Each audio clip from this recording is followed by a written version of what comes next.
Weekend ilikuwa moto. Boxing, tears, and birds literally took over Kenyan's timeline. Here is your 60-second CelebScope rap ready to record. Kenyan, you blink and missed it.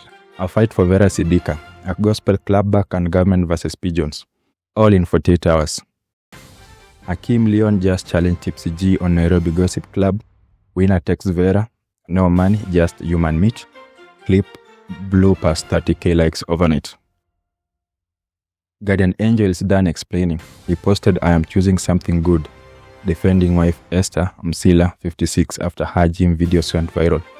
Age gap trolls, achana nae. Jovial was caught crying listening to her duet with Otile Brown. Ulinihukumu drops June 30th. Fans already calling it Heartbreak Anthem of the Year. Nairobi badman got 24-hour ultimatum from Geoffrey Msiria to surrender his birds. His reply, will you separate me from them?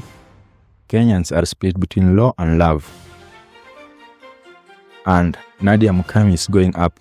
Literally, she announced 10 years of Nadia from balcony. August 1st, math, tickets 2k, 5k. That's your wrap. Follow CelebScope for the full stories.